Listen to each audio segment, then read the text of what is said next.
Chapter 6, Tricky Prey. Let me change my settings over.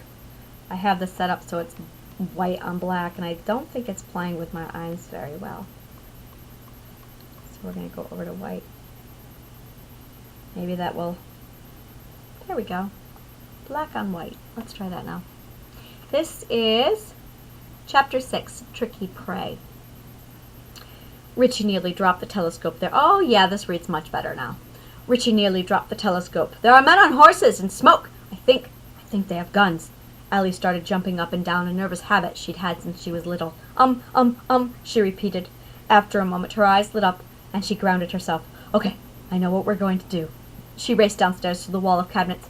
Opening one particular empty cabinet, she knocked out its secret back panel and grabbed one of the 3 pairs of dull gray metal rods. The rods were each 1.5 feet long, with a small handle near one end. I've got my sticks! I'm going down to get her, Allie said furiously, cranking one of the handles. Allie had discovered the sticks a month before. Unlike her fellow Yellowhoods, Allie had a natural feel for the sticks and had quickly figured out how to use them effectively. The sticks felt solid and perfectly balanced in her hands, neither too heavy nor too light. She practiced with them every day. You're planning on going down there?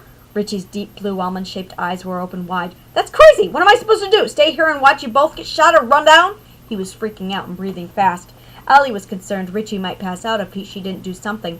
He'd passed out once before. She looked at Richie and said slowly and sincerely, while stroking his tousled hair, Richie, we need you! I need you! Richie started to calm down. But we're just kids. For a moment, Allie felt like that simply stated truth might erase her own courage. No, Richie, we are not. We were kids. Just think of that game we always play. The one where we pretend someone is chasing one of us and the rest of us come to the rescue. Finished with her first stick, Allie started cranking the second, while keeping her brown eyes locked on Richie. Okay. Richie seemed to be accepting the idea. Your mission, Richie, is to find some town guards. Bring them to T's grandfather's house, okay? We're going to save her. You're going to be a hero. We've done this 1,000,000 times before. Richie took a breath and nodded. I know, but, he said, starting to panic again. We'll be okay. I promise. Allie gave him a light-hearted wink and smiled. She wished she felt as confident as she sounded. With a final sigh, Richie said, Okay, get help. Go to T's grandfather's house. Got it. Wait. Why his house? Because when T's the one playing the hunted kid, that's where she pretends to go. Allie then deftly placed both charged shock sticks into her homemade yellow cloak's special pockets and then flipped up her hood. This'll all work out, I promised. Remember? Said Allie. She dashed out of the treehouse, grabbed the wooden handlebar of the pulley system, and started flying down the mountain. Richie nodded to reassure himself. I can do this. Allie's going to distract the horseman and not get killed. Everyone is going to be fine, he repeated to himself, before finally racing off at top speed in search of the town guards. T stumbled as she stepped away from the second-to-last pulley leading up the mountain. She was exhausted and starting to worry she wasn't going to make it. Even if she didn't know what she'd do when she got there. Lelou's 3 horsemen were having some trouble getting up the steep mountainside, but they were slowly gaining on her. They had fired their flintlock pistols in hopes of scaring T into stopping, and she almost had. T tripped and fell. She lay there unable to find the energy to get up again until she heard the familiar zipping sounds of pulley, weights, and ropes. La-la! La-la! Came a heartwarming yell from Allie. T picked herself up. Her eyes welled up as she saw Allie flying down toward her in her own yellow hooded cloak. Allie landed in with a quick look and a nod, and T instinctively knowing what Allie had in mind. While Allie was shorter than T by a couple of inches and had fairer hair, both expected the horseman wouldn't notice the difference. Richie's gone for help. Go to your grandfather's house, said Allie quickly and decisively. As she started to head out, T grabbed her. Use my cloak. They might realize the color's not quite the same. She handed Allie her cloak, keeping hold of her slingshot. Allie slipped her sticks into T's cloak and then pulled it on. Allie then set off down the mountainside at full speed. As she approached the first horseman, she pulled out one of her sticks, pressed its activation buttons, and threw the sticks at him. Sparks flew as the stick connected with the rider. He flailed and fell off his horse. Allie's second stick missed the next rider. As she passed the 2 remaining horsemen, they turned to pursue her. They took the bait, thought T. She lay on the ground, breathing heavily. She knew she had about 2 minutes before the pulley system reset. T imagined for a moment that the treehouse and its incredible pulley system had been the work of mysterious little elves. It was a ridiculous idea, but that silly little kid thought made her feel better. Then, with a familiar wooden clunk, T knew the pulley system was ready. She sprang up and headed back down the mountain. The Konkin brothers tried to keep up with Nikolas as he moved through the thick forest with renewed energy and drive. He had abandoned his old man demeanor for a man in his late 50s. He actually could put most of the town guards to shame. All of a sudden, Nikolas stopped and put a finger to his lips. "Do you hear that?" he whispered. The brothers listened for a moment. Squeals shook his head. Bacon and Boar looked around. "Wait, if I hear something," whispered Squeals. Nikolas looked up to the trees. "One of the pulleys! Someone's coming down, and fast!" The brothers looked at each other confused. They looked up and around, but couldn't see anything. Then something zipped by overhead. "Big yellow bird!" yelled Boar, pointing. "That's no bird, that's a yellow-cloaked kid. Get the kid, Boar!" commanded Bacon. Boar tore off into the forest, with his eyes narrowed and his head down. Nikolas appeared, startled at Boar's sprint. The brothers smiled knowingly. Bacon chuckled. "He'll get her. No worries about it," he said, slapping Nikolas on the shoulder. That brother never fails. A minute later, following the tunnel of broken branches and bushes that Boar had left in his wake, they found him singing and dancing around with tea on his shoulders. They were singing along, enjoying the ride. Boar looked surprised to see them, having been lost in the moment. Tea acrobatically leapt off Boar's shoulders, landing expertly. "La la!" she exclaimed triumphantly. Nikolas smiled in relief. "Tea! I'm so happy you're okay, but I am surprised. You were not frightened by my big friend?" Tea shrugged.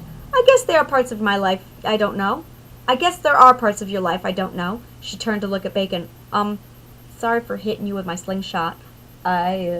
Sorry," she finished awkwardly. Bacon smiled in response. "Ah, so that was you. That explains it. One day we'll talk about it, but not now. Also, Grandpapa, Boar didn't give me enough time to be scared. Before I knew it, he picked me onto his shoulders and started singing, 'Mr. Nick is going to be so happy.' I joined in and he started dancing." Something caught Nikolas's eyes. He examined T's coat. "This isn't yours?" T suddenly remembered. "Ellie!"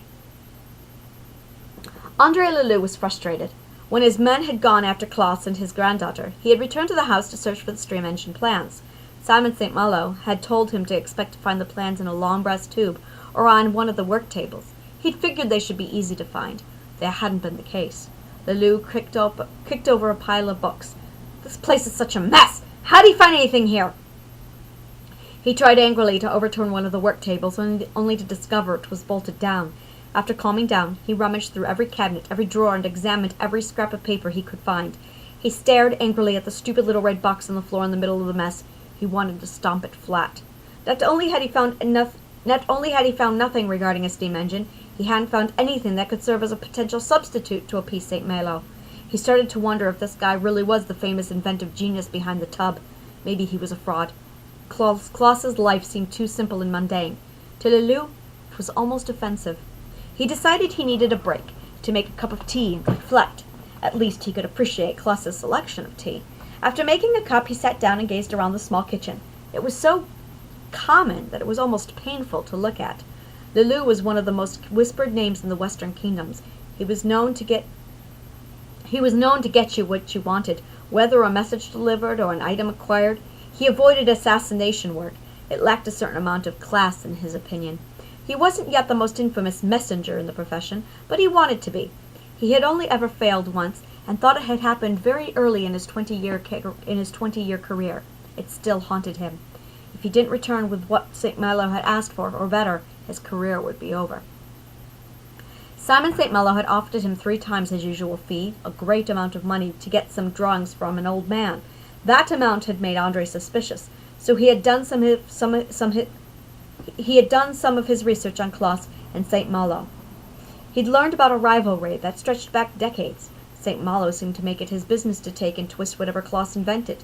Though St. Malo was also an inventor, he was nothing compared to Klaus. In fact, St. Malo seemed to be insanely jealous of the man's pure genius. Lalou picked up and played with the long shocking rod, but couldn't get it to work. He cast it aside, deciding it was not worth bringing it to St. Malo. How could it possibly compare with something called a steam engine? St. Malo had made it clear. A steam engine would radically change the movement of people, soldiers, and weapons. A stick wasn't going to satisfy him. Andre's eyes wandered up to the kitchen ceiling.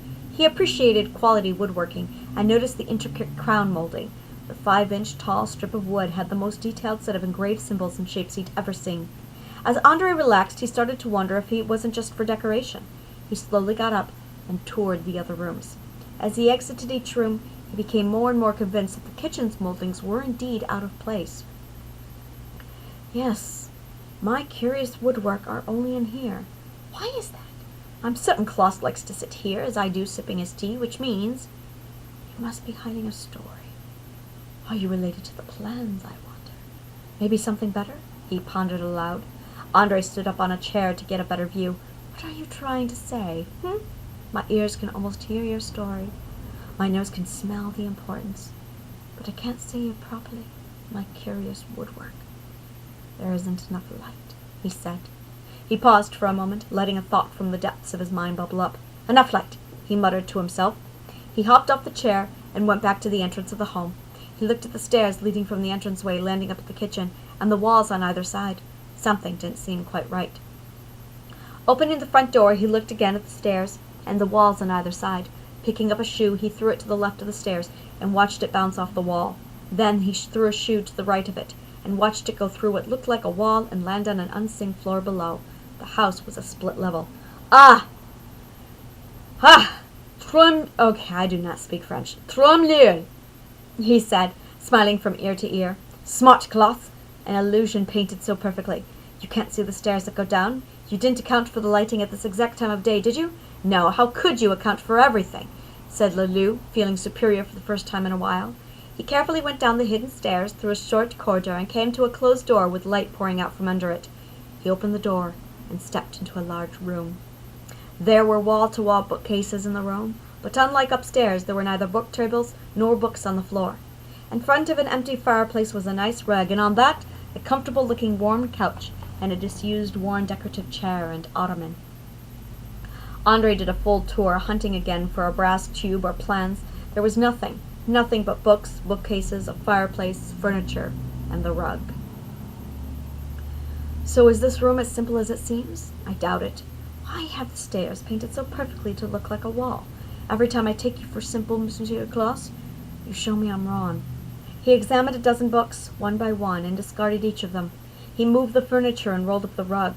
There were some meaningless lines. Clearly the hardwood flooring had been imperfectly done. When something dawned on him, there were no windows, no oil lamps, nor any candles, and yet the room was perfectly lit. Bewildered, Andre walked into the middle of the room and held out his arm to see where the shadow could be cast. No shadows. Remarkable! So the man is a genius, a master of hiding in plain sight, it seems. Lalou! Came a faint shout from one of his horsemen outside. Andre ran out to join them. Two of his men were standing beside their horses. A yellow bundle was tied up beside them on the ground. Only two of you? Where's the other one? He demanded to know. He didn't make it, said one of the horsemen. What? Taken down by a girl in a yellow hood? Said Lalou, aghast. Yes, said the other horseman. Well, said Lalou, seems that Klaus of an age isn't to be underestimated. We did catch her, though, said the first horseman, pointing at the yellow bundle. Andre rolled his eyes. Yes, I can see that. He couldn't see her face, but didn't care. Excellent! Things are getting back on track, said Andre.